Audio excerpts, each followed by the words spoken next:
Good afternoon. Last class we had discussed about Lord Dalhousie and his policy, which was introduced by very effectively to acquire the Indian states. That is about the doctrine of lapse. See, by imposing the doctrine of lapse, Lord Dalhousie was occupied the maximum of the Indian territories.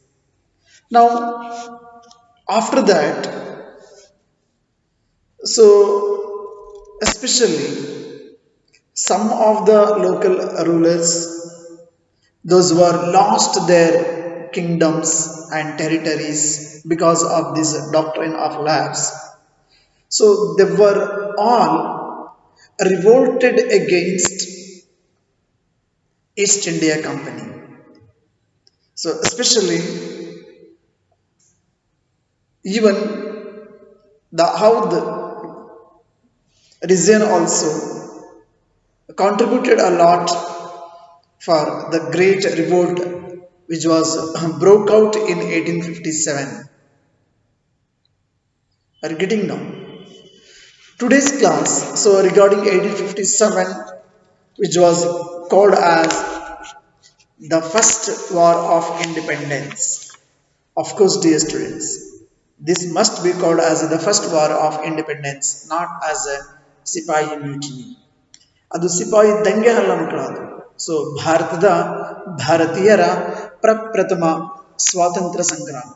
ಆದರೆ that was described unfortunately by the British historians as ಸಿಪಾಯಿ mutiny. ಅದು ಒಂದು ದಂಗೆ ಅಷ್ಟೇ ಅದು. British ಇತಿಹಾಸಕಾರರ ದೃಷ್ಟಿನಲ್ಲಿ ಈ 1857 ನಡೆದಂತಹ ಆ ಒಂದು ಹೋರಾಟ ಏನಿದೆಯಲ್ಲ ಅದನ್ನ just they are described as one of the ದಂಗೆ. That's all. Now let us discuss about setting up a new administration. Especially dear students, Warren Hastings was the Governor General. Warren Hastings. So was actually the Governor General from 1773 to 1785.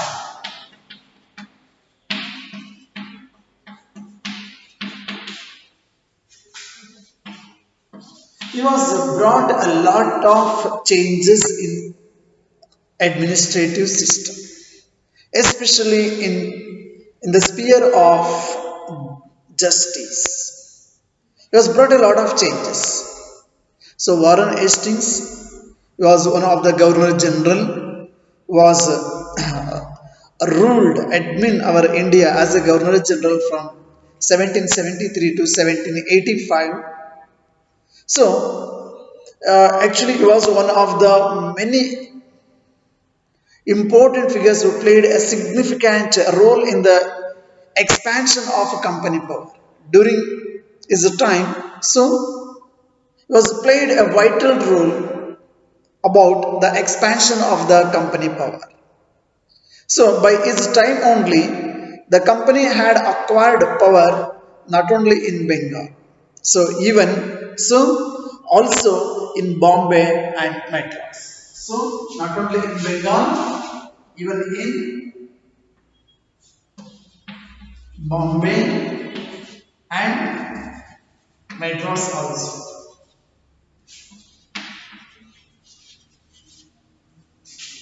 So Bombay, you all of knows that we used to call as Mumbai now, and Madras. So presently it is called as the Chennai. Okay. See here, the British territories were broadly divided into administrative units. So the vast, the British territory, I mean in India, in the subcontinent, so they were administrative purpose, they were divided into different units and these units were used to called as a see for administrative purpose. So the entire British territory in our subcontinent. So it was divided into different administrative units. Especially, so these administrative units used to call as a presidencies. Presidencies.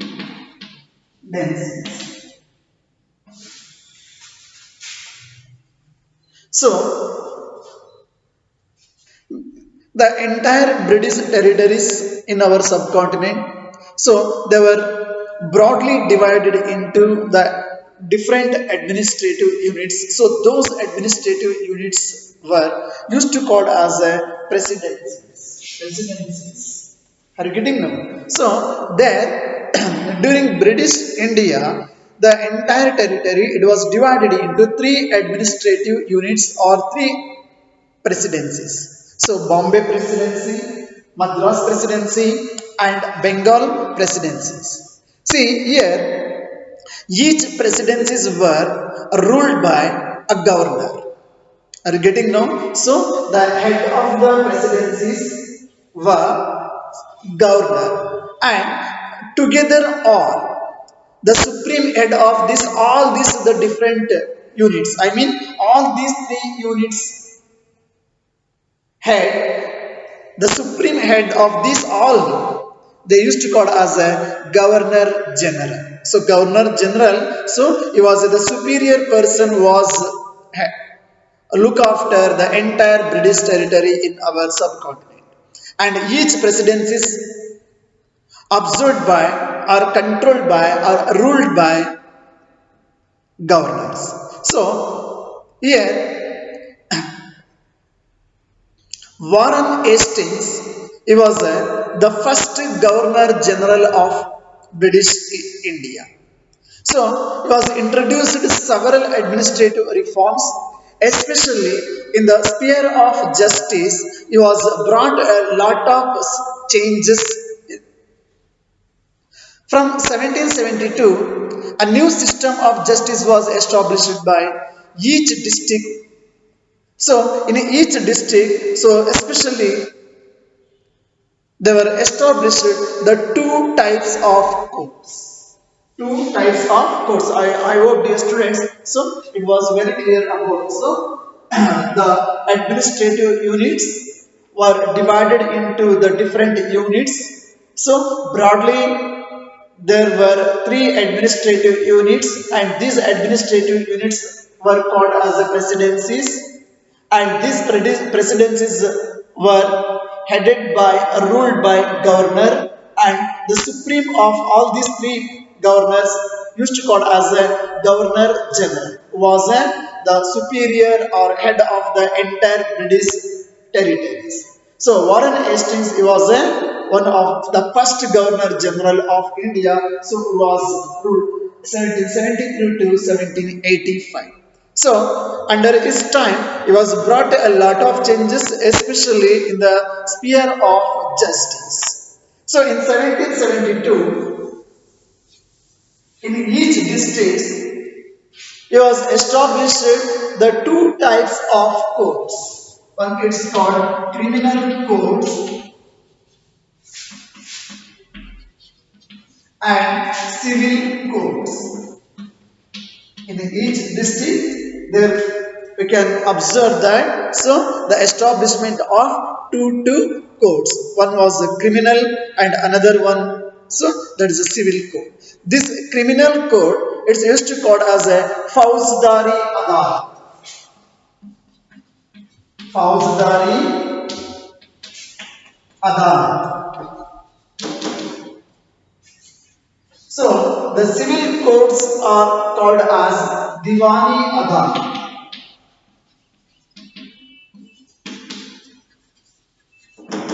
So these were the different names to call these courts. Diwani Adalat means civil courts and Fauzdari Adalat means criminal courts. See here, the Maulvis and Hindu Pandits.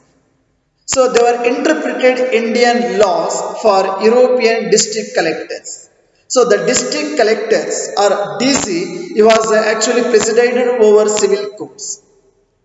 The DC or the district collector. So actually during this time presided over civil courts, and the Hindu Pandits and the Muslim Maulvis, so they were interpreted Indian laws for European district collectors.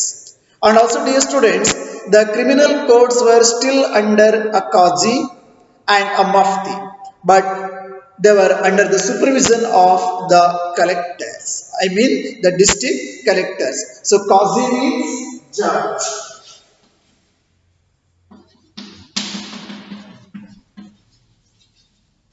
Qazi means what? Judge. And Mufti.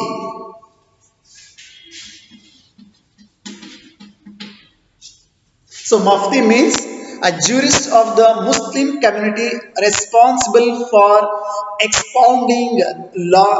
That means explaining a law that the Qazi would administer. Understood now? So the criminal courts were still under a Qazi and Muftis, but they were under the supervision of the district collectors. I hope, dear students, you are able to understand.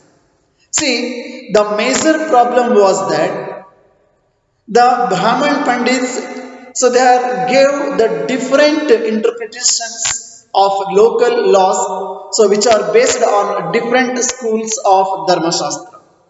So ಬ್ರಾಹ್ಮಣ ಪಂಡಿತರುಗಳು ಒಂದು ಹಿಂದೂ ಲಾ ಬಗ್ಗೆ so ವಿಭಿನ್ನವಾದಂತಹ ವ್ಯಾಖ್ಯಾನಗಳನ್ನು ಕೊಡ್ತಾರೆ.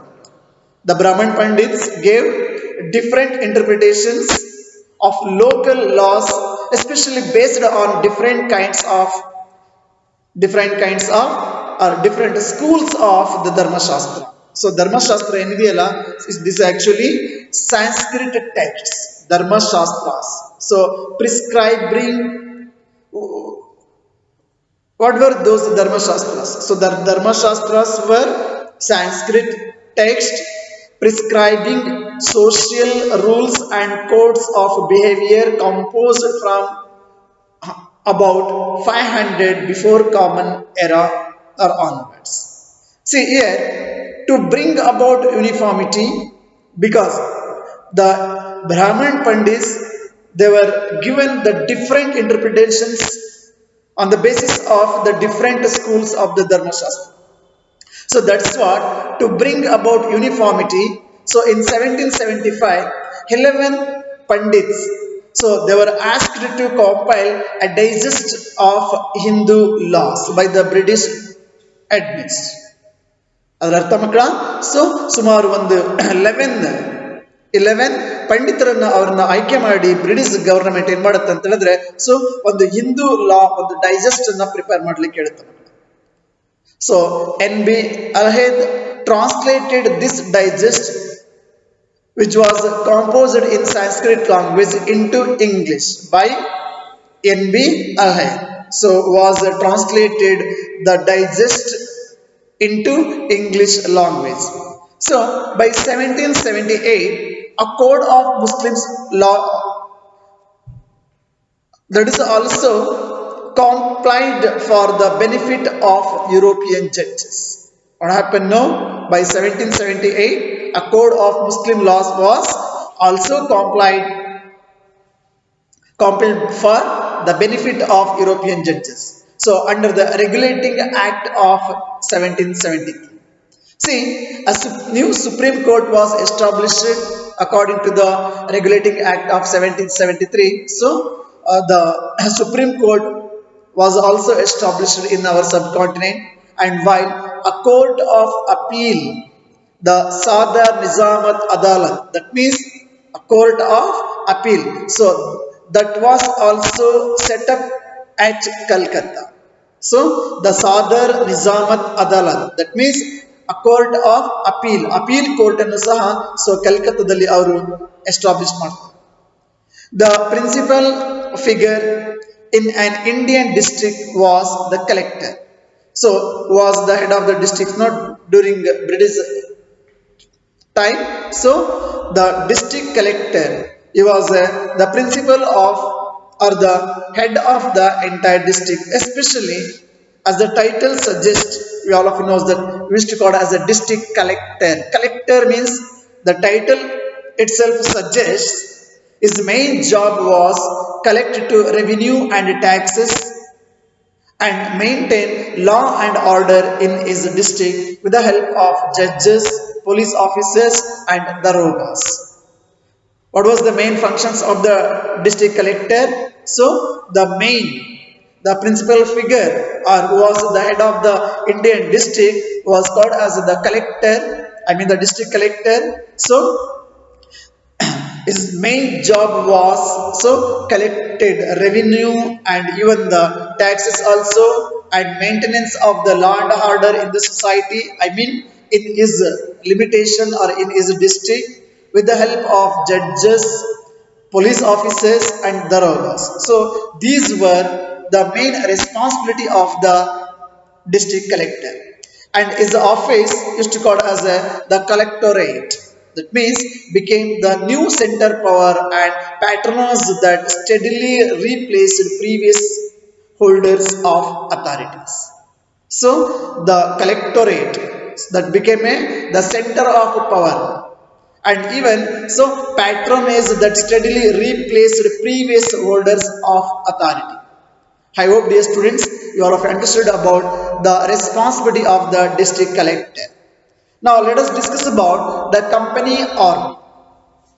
The company army.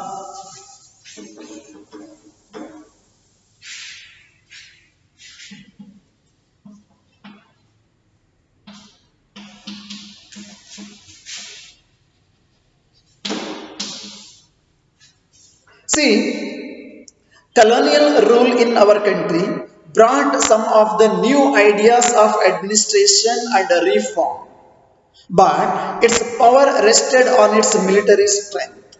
Of course, so the power of the country, the strength of the country, so that is going to be focused through the military strength. So the Mughal army was mainly composed of cavalry, that means Kalalupade, so Savars, those were trained soldiers on horseback, that is called as a cavalry, and infantry, and also so the paidal, that means foot soldiers. So they were given training in archery also, that means tir andaz, billugarike adunu sah ಮಾಡ್ತಾ ಇರ್ತಾರೆ, and the use of sword, by using the sword, the that troop used to called as a archery. So the cavalry dominated the army, and the Mughal state did not feel the need to have large, especially the professionally trained infantry. The rural areas had a large number of armed peasants and the local jamindars, so they were also often supply the Mughals with the Paidal soldiers. So they were actually, because why the were not trained, or the Mughal dynasty, they were not given that much of importance for the infantry, no. So especially for, so because during that time the large number of armed peasants were provided by or supplied by the jamindars and the head of the villages. See, this is what the system of the army which was during the Mughal period. But afterwards, in the 18th century, when Mughal successors states like Awadh and Benares started recruiting peasants into their armies and training them as professional soldiers. So during 18th century, what happened now? So the successors states after the Mughals, Awadh and even the Benares, so they were appointed they were recruited peasants as a soldiers, and they were given training also. So those were actually the professional soldiers, trained soldiers. The East India Company adopted the same method when it began recruitment for its own army. what the Howd and the Benares they were followed. See, which came to known as those who are appointed by the East India Company or the British administrators. So those who are called as a Sipahi. Sipahi means Sipahi army. That means so that is the Indian word Sipahi. Sipahi means Sainika or soldier. See, as warfare technology changed from the 1820s, ದಿನ ಕಳೆದಂತ ಮಕ್ಕಳ so ಯುದ್ಧದ ಒಂದು ಬಹಳಷ್ಟು ಬದಲಾವಣೆಗಳನ್ನು ನಾವು ಕಾಣ್ತೀವಿ. So the technology which were used during the time, it was completely changed. So the cavalry requirements of the company's army declined. Why? Because so the British Empire was fighting in Burma, Afghanistan, and Egypt. So where soldiers were armed with muskets and matchlocks. So that's what. So here the infantry, especially the company's army, sorry, not infantry, the cavalry, those were sitting on the horses or horseback and they were struggling or fighting in the war field. So that was a decline. Why? Because now the British Empire was they were fighting with the Burma and Afghanistan and Egypt. So where soldiers were armed with muskets and matchlocks. Musket means heavy gun used by infantry soldiers. There is a heavy gun which is called as a musket. And matchlock means an early type of the gun. This is also the type of the gun which the powder was ignited by a match. They were filled the powder, gunpowder, and ignited by the match. So this used to called as a matchlock. So the soldiers of the company's army had to keep pace with changing the military requirements, and its infantry regiments now became more important. And afterwards, in the early 19th century, the British began to develop a union, the uniform military culture. Especially the soldiers were increasingly subjected to European style training. Then drill, discipline that regulated their life for more than before. Because they were completely changed the entire the system of the army in subcontinent. So afterwards what happened? Often this created problems since caste and community feelings were ignored in building a force of professional soldiers. Their identity, their caste, their community, their religion. So these are all ignored while prepared the soldiers as the professional soldiers by the East India Company. Now, could individuals so easily give up their caste and religious feelings? Just you can imagine. Could they see themselves only as soldiers and not members of communities? So, these are all filled by the soldiers or the Sipais. Sipais means the Indian soldiers, those who are under the British East India Company. So, how they were reacted, whatever the changes they brought, brought by the East India Company in their lives and their identity and all. So, the result of that, the revolt of 1857, which we are going to discuss or learn in the chapter 5. That was the result of the 1857. So anyhow, dear students, the East India Company was transformed from a trading company to a territorial colonial power. The arrival of new steam technology in the early 19th century also aided this process. Till then, it would take anywhere between 6 and 8 months to travel India by sea. But steam ships reduced the journey time to 3 weeks, enabling more Britishers and their families to come far off countries like India. So, by 1857, the company came to exercise a direct rule over about 63% of territory and 78% of the total population of our country. Are you getting now? So by 1857, so the company came to exercise their direct rule over about 63% of the territory of our subcontinent and 78% of the population of the Indian subcontinent goes under the control of British East India Company. So combined with its indirect influence on the remaining territory and population of the country, the East India Company had virtually the whole of India under its control. I hope, dear students, you all are able to understand this topic. Now, what happened afterwards? The entire India, the maximum territory that goes under the control of the East India Company, and after the 1857 event, so again the British Parliament directly took over the charge from the East India Company and they were appointed their representative as viceroy. Thank you. Have a nice day.